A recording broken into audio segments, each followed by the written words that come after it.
আমি এই মুহূর্তে দাঁড়িয়ে আছি সিলেটের আলিয়া মাদ্রাসা মাঠে, যেখানে আগামী 22 তারিখ সকাল 10 ঘটিকায় বিএনপির চেয়ারম্যান তারেক রহমান এখানে কিন্তু বক্তব্য রাখবেন। এবং তারেক রহমানের আগমনকে ঘিরে কিন্তু সিলেটবাসী উচ্ছ্বসিত এবং নেতাকর্মীদের মধ্যে আনন্দ উদ্দীপনা বিরাজ করছে। এবং আমরা দেখেছি গতকাল থেকে কিন্তু গত 3-4 দিন থেকে কিন্তু নেতাকর্মীরা বেশ আনন্দে কিন্তু তারা লিফলেট বিতরণ, গণসংযোগ এবং স্বাগত মিছিল করছেন। আমি যদি দেখাই, এখানে কিন্তু যে স্টেজের কাজ সহ যে মাঠের কাজ চলমান রয়েছে এবং দেখতেই পাচ্ছেন পুরো দমে কিন্তু কাজ চলছে। এবং নেতাকর্মীরা, বিভিন্ন স্তরের নেতাকর্মীরা কিন্তু আলিয়া মাদ্রাসা মাঠে কিন্তু পরিদর্শনের জন্য আসছেন।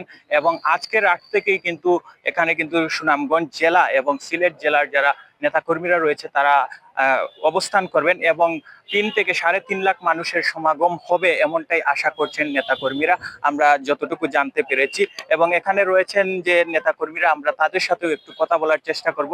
এখানে মাঠ পরিদর্শনে রয়েছেন একজন, আমরা ওনার সাথে কথা বলার চেষ্টা করব যে সার্বিক পরিস্থিতি বা আপনাদের যে সিলেটের জামাই তারেক রহমান, এটি কিন্তু উনার দ্বিতীয় বাড়ি। এবং উনি একটি বক্তব্যে বলেছেন উনি সিলেটের জামাই এবং হাফ সিলেটি।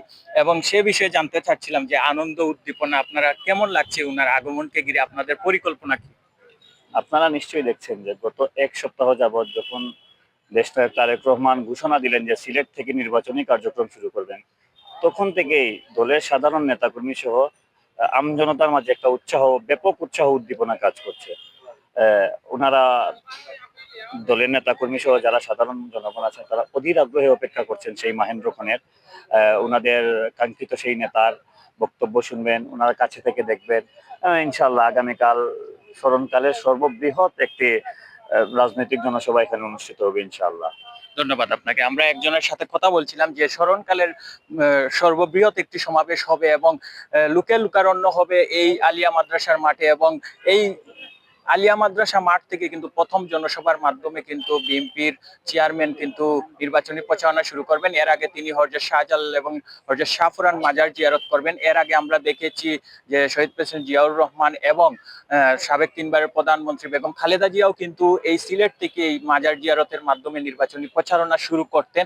তারই ধারাবাহিকতায় কিন্তু 22 বছর পর কিন্তু তারেক রহমান এই সিলেটে পা রাখছেন এবং এই সমাবেশের মাধ্যমে কিন্তু তিনি নির্বাচনী প্রচারণা শুরু করবেন। এবং আজকে 21 তারিখ রাত্রে কিন্তু তিনি সিলেটে আসবেন রাতের একটি ফ্লাইটে, যেমনটি আমরা জানতে পেরেছি।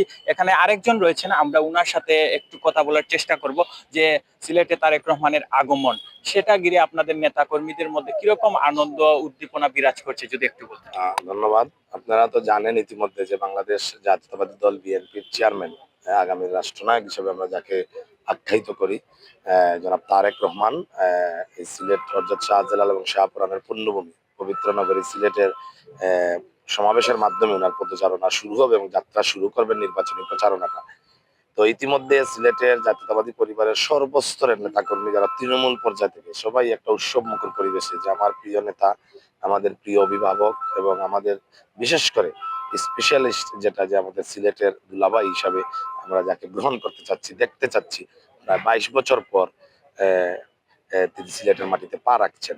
তো আমরা উৎসব মুখর পরিবেশে ওনাকে রিসিভ করার জন্য আমরাও দৃঢ় প্রতীক্ষা ব্যক্ত করছি। আর মাত্র কয়েক ঘন্টা পর হয়তো উনি সিলেটের মাটিতে পা রাখবেন এবং ওনার শ্বশুর বাড়িতেও যাওয়ার কথা রয়েছে। সেখানেও উৎসব মুখর পরিবেশে জমকালো আয়োজনের মাধ্যমে বরণ করার জন্য এলাকাবাসী প্রস্তুত নিয়েছেন ইতিমধ্যে। আমরাও জাতীয়তাবাদী পরিবারের সর্বস্তরের নেতাকর্মীরা যারা আছি, আমরাও আমাদের সর্বশেষ আমরা আমাদের নেতাকে বরণ করার জন্য আমরাও প্রস্তুত রয়েছি। এবং সুন্দর যে বাংলাদেশ বিনির্মাণে এবং স্বাধীনতা সার্বভৌমত্ব রক্ষার যে আন্দোলন ছিল এবং এই দেশের মানুষকে শান্তিতে বসবাস করার যোগ্য একটি দেশ হিসাবে গ্রহণযোগ্য করার লক্ষ্যে তারেক রহমান সাহেবের যে 31 দফা দাবি ছিল বা 31 দফা যে প্রস্তাবনা ছিল, সেই প্রস্তাবনা আগামী কালকে বক্তব্যের মাধ্যমে, তা প্রচারণার মাধ্যমে তা দেশবাসী শুনবেন। এবং এরই ধারাবাহিকতা অনুযায়ী দেশে আগামীতে তাদের সাথে নির্বাচন যেটা হবে, সেই নির্বাচনের মাধ্যমে এই 31 দফা বাস্তবায়নের লক্ষ্যে, দেশের মানুষের লক্ষ্যে কাজ করার লক্ষ্যে আমাদের নেতা, প্রিয় অভিভাবক তারেক রহমান তার পদযাত্রা শুরু করবেন। ধন্যবাদ। আমরা একজনের সাথে কথা বলছিলাম যে আগামীকালকে কিন্তু এখান থেকে কিন্তু এই সমাবেশকে ঘিরে কিন্তু নেতা কর্মীদের মধ্যে আনন্দ উদ্দীপনা বিরাজ করছে এবং আমরা আলিয়া মাদ্রাসার যে চারদিক রয়েছে সেখানে কিন্তু ব্যানার ফেস্টুনে ছেয়ে গেছে এবং মাঠের কিন্তু কাজ চলছে। তার আগমনকে ঘিরে কিন্তু আইন শৃঙ্খলা বাহিনীও কিন্তু পর্যাপ্ত নিরাপত্তার ব্যবস্থা জোরদার করেছে এবং আজকে রাত 10টার পর থেকে কিন্তু লোক আসা শুরু করবে এমনটি আমরা জানতে পেরেছি। এবং তিনি তারেক রহমানের যে শ্বশুর বাড়ি এটি কিন্তু সিলেটে, তিনিও কিন্তু তার শ্বশুর বাড়িতে যাবেন এবং আগামীকাল সকালে কিন্তু 10 ঘটিকায় এখানে কিন্তু তিনি বক্তব্য রাখবেন এবং এখানে যে সিলেট জেলা এবং সিলেটের যে যারা প্রার্থী রয়েছেন তাদেরকেও কিন্তু এই সমাবেশের মাধ্যমে পরিচয় করিয়ে দিবেন, আমরা যেমনটি জানতে পেরেছিলাম। তো সিলেট থেকে সর্বশেষ এই ছিল আমার কাছে তথ্য।